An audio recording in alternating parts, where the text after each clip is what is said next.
اول حاجه اسمح لي نقول لك احنا ماشي معصومين او لا ملائكه باش ما نغلطوش وتكون حياتنا مثاليه ما فيها حتى خطا. وانما احنا تزادينا بجوج ديال الميولات.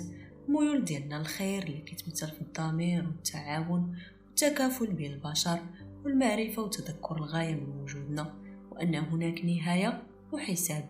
والاعظم من هذا الشيء كامل فاش كتوصل لواحد الدرجه ديال اليقين ان الله كيشوف فيك وعارف أي حاجة كتفكر فيها أو كديرها بجميع التفاصيل. والجانب الشرير اللي كيتمثل في الخضوع للشهوات والنفس والشيطان ومغريات الحياة بصفة عامة، كتولي بحال سائر المخلوقات باش ما كتبقاش تخدم عقلك. هاد الجوانب بزوج غندويو فيهم ونفصلو فيهم مزيان. وما تنساش تخلي معك واحد لايك وسبسكرايب ومرحبا بيك. يلا نبداو الفيديو ديالنا. اولا الجانب ديال الخير اللي فينا على الضمير المستيقظ اللي كيبغي لينا الخير. وناخذ واحد المثال مصغر ومن بعد ندوزو للمثال الكبير. مثلا كتكون كتقرا شويه كطلع لك القرايه في راسك وكتعيا من داك الضغط والتراكم ديال الدراسه، فكتقرر انك صافي تحبس داكشي اللي كدير صفه نهائيه وتخلص من داك الضغط. ولكن ما كدوز واحد المده وكيتقاد عندك المورال، كتبدا تفكر بلي الا ما قريتيش وتقاتلتي وتحركتي ما غاديش تقدر تخدم.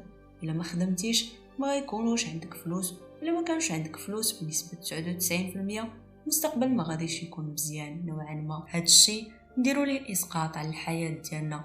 فبعض المرات كنعياو وكنستسلموا النزوات اللي فينا، وهذا راجع للضغط اللي كيتمارس علينا من طرف الشيطان والنفس ومحاولات ارضائها وبزاف ديال العوامل اللي كتخلينا نخرجوا على الطريق ونديروا حوايج اللي ما كترضيش الله غير باش نشبعوا ديك الغريزه اللي فينا. ولكن فاش كنتفكروا بان الله كاين واحد النهار غنموتوا وغادي يكون حساب وعقاب واما جنه او لا نار، وبلي الا بقيتي ماشي في هاد الطريق ما غتهلك راسك، كترجع لله وكتوب. وهنا فين كيبان ليك الجانب الخيري والضمير الانسان بابهى صوره. ضغط ومحاوله ابعادنا على الصراط المستقيم حاجه طبيعيه فينا، ونقدروا نقولوا انها من الاساسيات او الغايات من الخلق ديالنا، حيت كل ما كانش هاد الضغط ولا اختبارات ما كانش اصلا غتكون هاد الحياه ولا غتكون مثاليه. وهنا غنوليو ندويو على الجنه بشكل مختصر.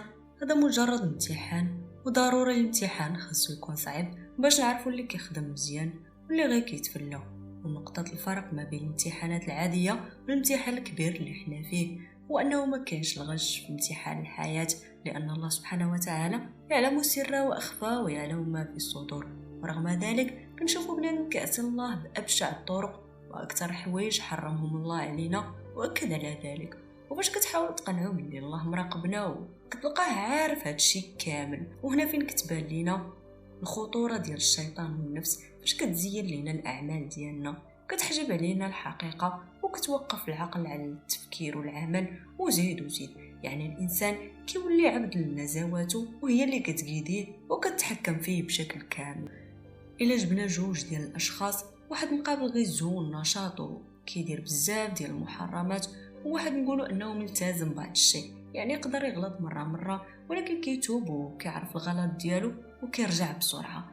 الا رجعنا للبدايات ديالهم وبغينا نعرفوا السبب علاش هما من نفس النوع ونفس الجنس ولكن مختلفين في طريقه التفكير، غنلقاو بان هناك صراع ما بين النفس والشخص، صراع دائم خلقوا فينا الله سبحانه وتعالى. فشنو وقع لنا الشخص الاول؟ ما كانش قد صراع، يعني استسلم والنفس هي اللي فازت، اذا هي اللي كتقيديه. اما الشخص الثاني فرا ما استسلمش للنفس ديالو، واخا كتغلبو مره كيرجع يسيطر عليها ويقيديها من جديد. وهذا كيخلي العقل ديالو خدام وواعي وضميره فايق. من بعد مجموعه ديال الابحاث الصراحه خرج بواحد القواعد او المساعدات اللي الا طبقتيهم كون اكيد انك غتقدر تقيدي راسك بواحد النسبه اللي طالعه وتوازن بين النفس وراسك. اول حاجه مثلا فاش كيكثروا عليك الهموم وكتضيق بك، صافي كتوصل لواحد المرحله ديال الياس وكتولي ما باغيش تصلي حيت الصلاه ما نفعتك في والو.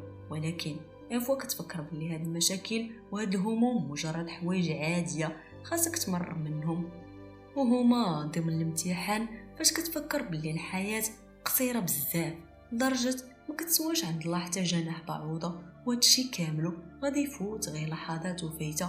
واو على احساس ديال الراحه كتحس بيه، راه ما يمكنش شحال زوين. كتنسى كل شيء بحال عمرو كان. هذا بالنسبه لواحد اللي عارف شنو بينه وبين الله. اما واحد قلبه ميت وما فاهمش البلان ديال الحياه، فرح تلقى حياته كامله عذاب وشقاء. واخا تشوفو بخير ولا باس عليه، هذيك الرفاهيه والراحه ما هي الا ابتلاء من عند الله، والشيطان بيع العجل. وهادو اللي قال فيهم الله سبحانه وتعالى بعد اعوذ بالله من الشيطان الرجيم: نسوا الله فانساهم انفسهم. الحل الثاني ضمير الانسان. الضمير ديالنا دائما زوين، وكأننا الا درنا شي حاجه خايبه كرجعنا للطريق الصواب اللي سمعنا ليه ومشينا في طريقه. وهنا نرجع الصراع بين النفس والانسان. الضمير في الانسان والنفس كتحارب الانسان، اذا كتحارب حتى الضمير ديالو. فإلا غلبت النفس الضمير كيموت، وبالتالي ما كتبقاش هناك دليل الخير اولا تأنيب ومعاتبه. داكشي علاش كنشوفوا الناس ظالمه، ناس فاسده وناس خايبه، وكنقولوا عليها انها ما عندهاش ضمير. والعكس، الا الصراع ربح فيه الانسان حتى الضمير كيربح، وبالتالي كيبقى دائما يوجهنا ويقيدينا للطريق الصواب. وباش يقيديك ضميرك خير لك من انه تقيديك نفسك وشيطانك. الحل الثالث والاخير، حاول تقرا، حاول تعرف الله حق المعرفه. حاول تقرا وتعرف شنو كيتسناك في الجنه. اي حاجه تحرمت عليك في الدنيا الا ولله حكمه بذلك، واي حاجه تمنعات عليك هنا ما هي الا ذره في وسط ما لا نهايه من الخيرات والملذات اللي كاينه في الجنه التي قال عنها الله سبحانه وتعالى: فيها ما لا عين رأت ولا اذن سمعت ولا خطر على قلب بشر. الله يهدينا، احنا كاملين كنغلطوا، ولكن خير الخطائين التوابون. وهنا التوابون هما اللي كيقدروا يقيدوا راسهم وما كيخلوش نفسهم هي اللي طاغيه. الا لاحظتوا دويت بزاف على النفس، حيت بكل بساطه نفسنا اخطر بكثير من توقعاتنا.